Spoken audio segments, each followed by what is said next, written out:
वंदे संस्कृत मातरम। प्रारंभिक रचनानुवाद कौमुदी की आज की इस कक्षा में मैं आपके लिए लेकर आई हूं अभ्यास 28 का दूसरा भाग। इसका क्रियात्मक वाला भाग, इसकी आंसर की मतलब लेसन 57। तो अभ्यास 28 भाग 2 के मुख्य पाठ्य बिंदु हैं एक और द्वि के शब्द रूप सभी विभक्तियों में, तुमुन प्रत्यय, क्री धातु का लट लोट और लंग लकार, साथ ही विसर्ग संधि का एक नियम विसर्जनीयस्य सह। तो ये है आपके सामने प्रारंभिक रचनानुवाद कौमुदी का अभ्यास 28 का पहला प्रश्न अर्थात नियमों वाला भाग, जिसको हम पिछले अभ्यास में अर्थात लेसन 56 में बहुत विस्तार से पढ़ चुके हैं, जिसके अंतर्गत हमने नियम 70 और 71 को व्याकरण के अंतर्गत पढ़ा और क खंड के अंतर्गत हमने अग्रज से लेकर भगिनी तक 10 संबंधवाचक शब्दों को पढ़ा। ख खंड के अंतर्गत हमने क्री, ग्रह और ज्ञा इन 3 क्रियादिगण की धातुओं को और एक शुभ शोभित होना ये वादिगण की धातुओं को पढ़ा। घ खंड के अंतर्गत हमने एक प्रश्नवाचक विशेषण कति को जाना, साथ ही श्वेत से लेकर नील तक हमने संस्कृत में रंगों के नाम जाने। हमें ये सूचना प्राप्त हुई थी कि अग्रज से लेकर श्वसुर तक, मतलब ये अग्रज से लेकर श्वसुरः तक के जितने भी शब्द हैं वो रामवत चलेंगे। फिर आगे के श्वश्रु और भगिनी 2 स्त्रीलिंगी शब्द हैं तो वो स्त्रीलिंग में चलेंगे। क्री से लेकर ज्ञा तक की ये 3 धातुएं, मतलब ये और ये 3 क्रियादिगण की है तो ये क्री के तुल्य चलेंगी। पिछले वीडियो में अर्थात लेसन 56 में हमने एक और द्वि शब्द के तीनों लिंगों में रूप याद किए। साथ ही मैंने इससे संबंधित एक वीडियो बनाकर भी आपको दिया यूट्यूब पर, उसको आई बटन पर लगा रही हूं, आप उसे देख लीजिएगा। साथ ही हमने क्री धातु के लट लोट और लंग के रूप स्मरण किए और क्री के तुल्य ही ज्ञा और ग्रह धातुओं के रूप भी उस लेसन 56 में चलाकर बोले भी और याद किए। इससे संबंधित मैंने क्री धातु से संबंधित भी एक वीडियो मेरा बना हुआ है, उसको आई बटन पर लगा रही हूँ। शीघ्र ही ग्रह और ज्ञा धातु का वीडियो बनाकर भी मैं आई बटन पर लगा दूंगी, आप उन्हें अवश्य देख लीजिएगा, क्योंकि प्रतियोगी परीक्षाओं की दृष्टि से ये तीनों ही धातुएं अत्यंत महत्वपूर्ण है। हमने ये जाना कि कति के रूप केवल बहुवचन में ही चलते हैं और प्रथमा आदि के रूप कति, कति, कतिभिः, कतिभ्यः, कतिभ्यः, कतीनाम और कतिषु ऐसे क्रमशः चलते हैं। तो वैसे तो मैंने ये सारे शब्द रूप और धातु रूप पिछले पाठ में, साथ ही इन विषयों से संबंधित बने हुए अलग से वीडियोस में बहुत विस्तार से समझाए हैं, पर यहाँ पर आपकी सहूलियत के लिए प्रदर्शित मात्र कर रही हूँ। ये देखिए एक के शब्द रूप यहाँ लिखा है, ध्यान से देखिए कि यह केवल एक वचन में ही चलते हैं, पर तीनों लिंगों में इनके रूप अलग अलग होते हैं, पुल्लिंग, नपुंसक लिंग और स्त्रीलिंग। आई बटन पर संख्या संबंधी लगे वीडियो में मैंने इसे याद करने की एक बहुत सुंदर ट्रिक भी बताई है, इसलिए उस वीडियो को अवश्य देखें। इसी तरह द्विसंख्या के रूप भी केवल द्विवचन में ही चलते हैं, पर तीनों लिंगों में इनके अलग अलग रूप बनते हैं। तो इसे भी आप लोग ध्यान से उन वीडियोस में समझ भी लीजिए और याद भी कर लीजिए। ये देखिए क्री धातु लट लकार, क्रीणाति क्रीणीतः क्रीणन्ति, क्रीणासि क्रीणीतः क्रीणीथ, क्रीणामि क्रीणीवः क्रीणीमः। इसका विस्तृत विवेचन भी कृ धातु से संबंधित वीडियो में मैंने अलग से किया हुआ है, तो आप उसे अवश्य देख लीजिएगा। ये क्री धातु लोट लकार, क्रीणातु क्रीणीताम क्रीणन्तु, क्रीणीहि क्रीणीतम क्रीणीत, क्रीणानि क्रीणाव क्रीणाम।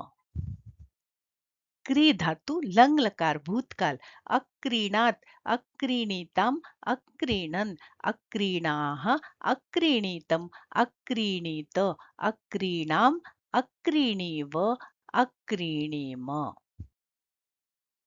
इसी प्रकार हमने ग्रह और ज्ञा इन दोनों धातुओं को भी तीनों लकारों में चलाकर स्मरण किया, याद किया पिछले वीडियो में। यहाँ पर मैं आपके लिए प्रदर्शित कर रही हूँ। आपको अगर कॉपी में उतारना है तो इसका स्क्रीनशॉट भी ले सकते हैं, और आप चाहें तो वीडियो को पॉज करके आप इसको देख सकते हैं।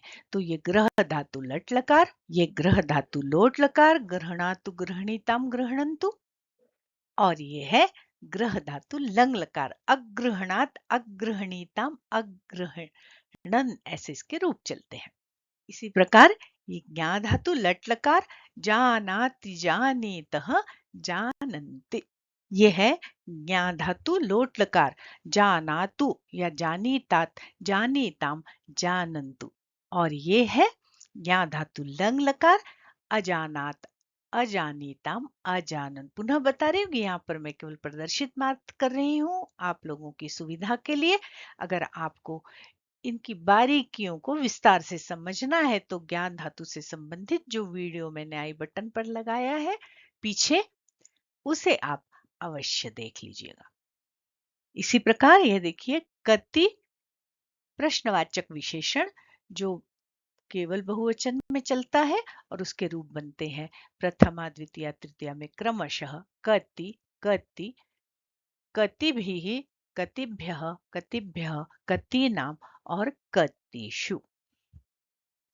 हमने उस वीडियो में यह जाना कि अग्रज आदि जो पुल्लिंग शब्द हमने पूर्व में पढ़े हैं उनको स्त्रीलिंग बोधक शब्द बनाने के लिए उनमें टाप और गी प्रत्यय लगाकर अर्थात आ और ई की मात्रा लगाकर हम स्त्रीलिंगी संबंध बोधक शब्द बना सकते हैं। अग्रजा, अनुजा, पितृव्या आदि, मातुलानी, पितामही, मातामही, पौत्री आदि। इसी तरह हमने 1 से 10 तक क्रमवाची संख्या प्रथम, द्वितीय, तृतीय, चतुर्थ इत्यादि पढ़ी। साथ ही यह भी जाना कि इसमें आ और ई की मात्रा लगाकर हम इन्हें स्त्रीलिंग क्रमवाची संख्या शब्द बना सकते हैं। प्रथमा, द्वितीय, तृतीय आ की मात्रा, और चतुर्थी, पंचमी, षष्ठी, सप्तमी इत्यादि में दीर्घ ई की मात्रा। इसी तरह इन क्रमवाची संख्या शब्दों को नपुंसक लिंग में प्रयुक्त करने के लिए हम इनके रूप फल की तरह चलाकर प्रथमम, द्वितीयम, तृतीयम, चतुर्थम ऐसा प्रयोग कर सकते हैं। नियम 70 के अंतर्गत हमने एक विसर्ग संधि का महत्वपूर्ण नियम पढ़ा, विसर्जनीयस्य सह। विसर्ग के बाद यदि वर्ग का पहला दूसरा वर्ण या श, श, स में से कोई वर्ण आए तो विसर्ग को स हो जाता है। विसर्जनीयस्य माने विसर्ग का सह, स हो जाता है। साथ ही हमने एक नियम यह भी पढ़ा कि श या चवर्ग यदि विसर्ग के बाद में हो तो वो जो स हुआ है उस स को श हो जाता है। और इसमें एक नियम मैंने और जोड़ा कि यदि मूर्धन्य श और टवर्ग बाद में हो तो उस स को मूर्धन्य श हो जाता है। तो ये दोनों नियम जो है वो श्चुत्व और श्टुत्व संधि के हैं, स्तोश्चुनाशु और श्टुनाष्टु।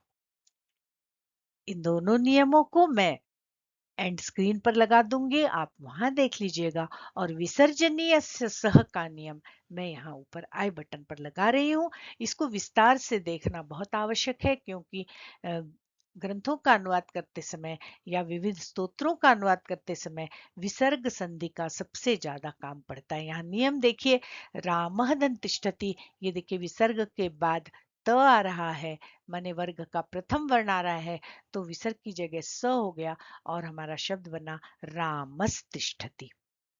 विसर्ग के बाद च आ रहा है, माने चवर्ग का वर्ण आ रहा है, तो पहले विसर्ग को हुआ स, कस्चित, और फिर चवर्ग आने के कारण इस स को श हो गया और हमारा शब्द बना कश्चित। इसी तरह रामः धनच, रामश्च।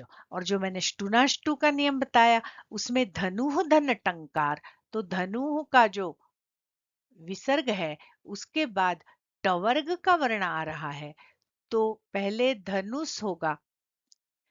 इस नियम से पहले होगा धनुष धन टंकार और फिर आगे टवर्ग का वर्ण आने के कारण इस स को श हो जाएगा और हमारा शब्द बनेगा धनुष टंकार। नियम 71 भी हमने पढ़ा, जो इस पाठ का प्रमुख पाठ्य बिंदु है, तुमुन प्रत्यय। यहाँ इन्होंने बताया कि को या के लिए मतलब प्रयोजन, इस अर्थ को प्रकट करने के लिए धातु से तुमुन प्रत्यय होता है। इस तुमुन के उ और न का लोप हो जाता है और शेष बचता है केवल तुम। और ये जिस धातु में लगता है उस धातु को करने के लिए या करने को, ऐसा अर्थ निकलता है। और इससे बना हुआ जो शब्द है, माने जो कृदंत शब्द बनेगा, वह अव्यय होता है, इसके रूप नहीं चलते। हमने पूर्व में जो तक तवतु और शत्रु शानच प्रत्यय पढ़े हैं, वो विशेषण की तरह या क्रिया की तरह प्रयुक्त हो रहे थे और उनके रूप चल रहे थे। यहाँ पर एक ये महत्वपूर्ण बात है कि तुमुन प्रत्यय से बना हुआ शब्द अव्यय बन जाता है और फिर उसके रूप हम नहीं चला सकते। जिस भी धातु में वो प्रत्यय लगता है, वो धातु को गुण होता है। माने अगर अंतिम स्वर है तो उसको भी गुण हो जाता है, और अगर उपधा में स्वर है तो उसको भी गुण हो जाता है और रूप बनते हैं। जैसे क्रू को बनता है कर तुम, तो री को गुण हो गया अर, तो क्रू को हो गया कर, कर तुम। पठ पठी तुम, पठ पठी तुम क्यों बना? क्योंकि ये धातु सेट है, तो इसमें एक ई का आगम हो गया। पठितुम लेखितुम दोनों इसी तरह की धातुएं हैं। और स्ना चूंकि अनिट धातु है, मैंने इसमें ई का आगम नहीं होता, इसलिए स्ना में सीधे सीधे तुम जुड़ गया।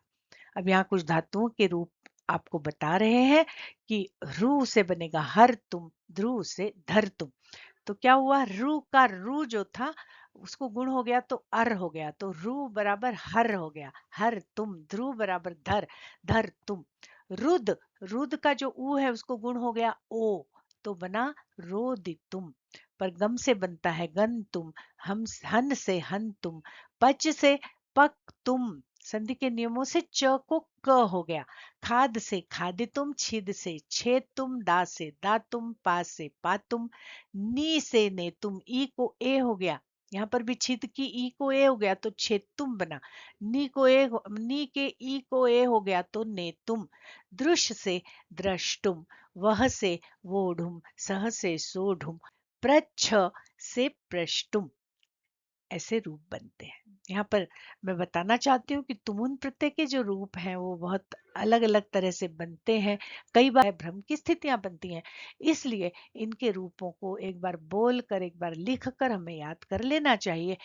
आपकी सुविधा के लिए इस पुस्तक के परिशिष्ट में जितने भी तुमुन प्रत्यय से बने हुए शब्द थे उनको मैंने यहाँ प्रदर्शित किया है, तो आप उन्हें देखिए, उनको पढ़िए और उनको याद कर लीजिए। इस सूची को देखिए। अद को अत्तुम, अधि ई को अध्येतुम, अर्च अर्चितुम, अस अस को भू आदेश हो जाता है, भवितुम, आप तुम, आरभ आरब्धुम, आरूह आरोढ़ुम, आहवे आहवतुम, और कृष्कष्टुम और चरचरितुम इत्यादि रूप बनते हैं। आप इसको स्क्रीनशॉट लेकर भी अपनी कॉपी में उतार सकते हैं, या वीडियो को पॉज करके आप इन्हें अपनी कॉपी में उतारिए और इनको याद कीजिए। और ये याद रखिए कि जब हम तुम प्रत्यय लगाते हैं तो धातु को गुण हो जाता है। कहीं होता है, कहीं नहीं भी होता, तो जहां नहीं होता उन धातुओं को भी हमें जानना आवश्यक है। देखिए गुण कैसे होता है, जैसे छिद का ई है उसको छे हो गया, छेद तुम। ची को चे हो गया, चे तुम। इसी तरह देखिए, क्रुद्ध के ऊ को ओ हो गया, क्रोधुम। क्री को क्रे हो गया, क्रे तुम। पर देखिए यहाँ पर क्रीड को क्रेड नहीं हुआ, तो ऐसी विशिष्ट धातुओं को हमें याद रखना है। चलिए हम अब अगली स्लाइड पर चलते हैं। इन सारे रूपों को आप लोग अच्छे से बार बार पढ़कर याद कर लीजिए। यहाँ देखिए, दह को दगधुम, ह को ग हो गया, दा को दातुम, दिश को देशुम इत्यादि बन रहे हैं। कुछ धातुएं ऐसी हैं जहां पर च को या ज को क हो रहा है, उन्हें हमें याद रखना है।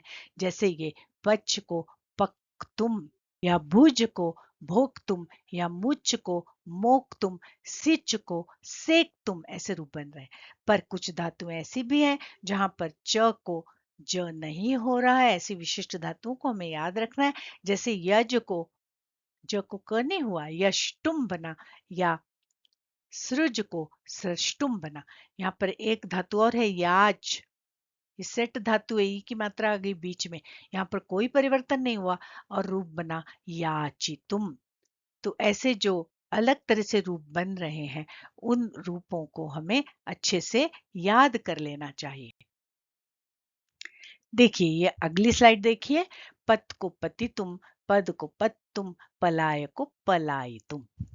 यहाँ पर ध्यान दीजिए कि जो धातुएं चुरादी गण की हैं, वहां पर एक य का आगम हो रहा है, क्योंकि चुरादी गण में य का आगम होता है। तो वो धातुएं कौन सी, देखिए पाली को पालई तुम, एक य का आगम हो गया। रच को रचई तुम, प्रेर को प्रेरई तुम, भक्ष को भक्षई तुम। इस तरह से एक य का आगम हुआ और वहां इडागम भी होता है, मतलब एक ई की मात्रा भी आती है। तो प्रेर, य आया, ई आया, तो प्रेरई और फिर तुम, भक्षई तुम, रचई तुम, पलाई तुम। तो इन धातुओं को भी हमें याद रखना है। इसी तरह जो धातुएं कुछ अलग तरह से बन रही हैं, उन्हें भी हमें याद रखना है। जैसे लभ का ये जो चतुर्थ वर्ण है भ, वो तृतीय में बदल गया, लब्धुम रूप बनेगा। इसी तरह देखिए, वह को बनता है वोढ़ुम, और इसी तरह सह होगा तो उसको बनेगा सोढ़ुम। वस को वस्तुम, और वच को भी वक्तुम बनता है, पर वद को वदितुम बनता है। वद को वक्तुम नहीं होता, वच को वक्तुम होता है, और में तुमन प्रत्यय लगाने पर वदितुम रूप बनता है। तो इस तरह से इन सारे कृदंत रूपों को आपको याद कर लेना चाहिए, ताकि अनुवाद करते समय आप उचित शब्द का प्रयोग करें। अब यह है आपके सामने क्रियात्मक वाला पृष्ठ, पर इसे पढ़ने से पहले यदि आपने नियमों वाला भाग अर्थात लेसन 56 का वीडियो नहीं देखा है, तो यहाँ आई बटन पर लगा रही हूँ, पहले उस वीडियो को देखकर नियमों को समझें और बाद में ही इस आंसर की वाले वीडियो को देखें। यहाँ पर कुछ उदाहरण के वाक्य दिए हैं, मैं पढ़ना चाहता हूँ। हम पठितुम इच्छामि, अहम कार्यम कर्तुम शक्नोमि, सह पुस्तकम पठितुम, गृहं गन्तुम, भोजनं खादितुं, धनं दातुं, भारं नेतुं, शिष्यं द्रष्टुं, प्रश्नं प्रष्टुं, दुःखं सोढुं, जलं पातुं, भारं वोढुं च इच्छति। यहाँ पर तुमन प्रत्ययांत शब्दों का प्रयोग करते हुए वाक्य बनाए हैं शक धातु के साथ और इच्छ धातु के साथ। इन दोनों ही धातुओं के साथ तुमन प्रत्ययांत शब्दों का प्रयोग होता है। फिर एक और द्वि शब्दों का प्रयोग करते हुए एक बालक, एका बालिका, एकम पुस्तकम या द्वौ छात्रौ, द्वे बालिके, द्वे पुस्तके छात्र सन्ति। यह प्रयोग आपको करके उदाहरण के रूप में आपको दिखाए गए हैं। और क्रिया और गृह धातु को जो हमने पढ़ा है, उनका प्रयोग करते हुए सह वस्त्रम क्रीणाति, क्रीणातु अक्रीणात, और सह धर्मम जानाति, जानातु अजानात, और सह धनम गृहणाति इत्यादि गृह धातु का प्रयोग करते हुए वाक्य बनाए हैं। अब इन उदाहरण के वाक्यों को देखकर आपको आगे के अनुवाद हल करने हैं। तो ये संस्कृत बनाओ ऐसे निर्देश के साथ कुछ हिंदी के वाक्य हैं, इनको हमने अलग से स्लाइड पर ले लिया है बड़े अक्षरों में। आइए उसे देखते हैं। अब यहाँ से इस पाठ की आंसर की प्रारंभ होती है। अब आप अपने इन हिंदी वाक्यों के सही अनुवाद जानिए और अपने उत्तरों की जांच कीजिए। बड़ा भाई घर जाना चाहता है, बड़ा भाई अग्रजः गृहं गन्तुम इच्छति। छोटा भाई पुस्तक पढ़ना चाहता है, छोटा भाई अनुजः पुस्तकम पठितुम चाहता है, इच्छति। मेरी बहन काम करना चाहती है, बहन के लिए भगिनी, मम भगिनी कार्यम कर्तुम इच्छति। मैं पढ़ने के लिए विद्यालय जाता हूँ, अहम पठितुम विद्यालयम गच्छामि। चाचा, दादा और मामा भोजन खाने को घर जाते हैं। चाचा माने पितृव्यः, दादा पितामह, मामा मातुलः च। भोजन खाने के लिए भोजनम खादितुम या भोजनम कर्तुम घर जाते हैं, गृहम गच्छन्ति। मेरा पौत्र यह काम कर सकता है, मम पौत्रः एतत् कार्यं कर्तुं शक्नोति। अब यहाँ पर हमें कई धातुओं में तुमुन प्रत्यय लगाकर इस वाक्य को पूरा करना था। राम पाठ पढ़ने को, फल खाने को, प्रश्न पूछने को, लेख लिखने को, जल पीने को, भोजन खाने को और खेल देखने को वहां जाता। को माने के लिए वहां जाता है। तो देखिए, रामः पाठं पठितुं, फलं खादितुं, प्रश्नं प्रष्टुं, लेखं लेखितुं, जलं पातुं, भोजनं खादितुं, क्रीडां द्रष्टुं च तत्र गच्छति। अब यहाँ पर देखिए, जहां जहां अम लगा है वहां हर स्थान पर अनुस्वार है। अगर आप ध्यान से देखें तो एक भी स्थान ऐसा नहीं है जहां पर म लिखा हो। क्यों? क्योंकि म के तुरंत बाद हर स्थान पर व्यंजन आ रहा है, इसलिए यहाँ पर हमने हर स्थान पर म को अनुस्वार कर दिया है। अगर आगे कोई स्वर आता तो म को अनुस्वार नहीं होता। ये नियम मोनुस्वार संधि का है। उसका वीडियो भी मैं यहाँ ऊपर आई बटन पर या फिर एंड स्क्रीन में लगा रही हूँ, उसे अवश्य देख लीजिएगा, क्योंकि उससे संबंधित गलतियां लिखते समय बहुत लोग करते हैं। अगला वाक्य देखिए, वह पुस्तक रखने को, धन ले जाने को, शत्रु को मारने को, वृक्ष काटने को और नहाने को यहाँ आता है। सह पुस्तकम धर्तुम, धनम नेतुम, शत्रुम हंतुम, वृक्ष काटने को वृक्षम छेदतुम और स्नान करने को या नहाने को स्नातुम च अत्र आगच्छति। अब खंड ख और ग के भी ये वाक्य मैंने अलग स्लाइड पर लिए हैं। चलिए उन्हें भी देखते हैं। अब यहाँ एक इस संख्यावाची शब्द का प्रयोग करना था। यहाँ पर एक बालक, एक कन्या और एक पीला फूल है। यहाँ पर माने अत्र एकः बालकः, एका कन्या, एकं पीतं पुष्पं च सन्ति। एक शिष्य और एक बालिका को यह लाल पुस्तक दो देने के अर्थ में चतुर्थी। तो जब शिष्य और बालिका में चतुर्थी लगी तो एक में भी चतुर्थी लगेगी, क्योंकि ये संख्यावाची विशेषण है। और हमारा वाक्य बना एकस्मै शिष्याय एकस्यै बालिकायै च एतत् रक्तं पुस्तकं यच्छ। एक वन में एक बाघ रहता था। वन में तो वने, तो एक में भी सप्तमी लगी। एकस्मिन वने एक व्याघ्र रहता था, वसति स्म। अब दो का प्रयोग देखिए, वहां पर तत्र दो शिष्य, दो बालिकाएं और दो नीली पुस्तकें हैं। तो तत्र द्वौ शिष्यौ पुल्लिंग, द्वे बालिके स्त्रीलिंग और दो नीली पुस्तकें, द्वे नील वर्णे पुस्तके च संति। बहुत सारे हैं इसलिए संति। नीले पुस्तकें भी हम लिख सकते हैं। ग देखिए, वह हरी पुस्तक को खरीदता है। तो पुस्तक में द्वितीया, तो हरित शब्द में भी द्वितीया लगेगी और हमारा वाक्य बनेगा सह हरितम पुस्तकम क्रीणाति। क्री धातु का भी यहाँ पर प्रयोग है। तू फल खरीदता है, त्वम फलम क्रीणासि। मैं सफेद वस्त्र खरीदता हूँ, अहम श्वेतम वस्त्रम क्रीणामि। वह अन्न खरीदे मैंने अन्न को खरीदे, सह अन्नम क्रीणातु उसने पशु खरीदा, सह पशुम अक्रीणा। तीनों लकारों में प्रयोग है। देखिए, अब वह धर्म को जानता है, ज्ञा धातु का प्रयोग। सह धर्मम जानाति या धर्म जानाति। यह धर्म शब्द पुल्लिंग और नपुंसकलिंग दोनों में चलता है।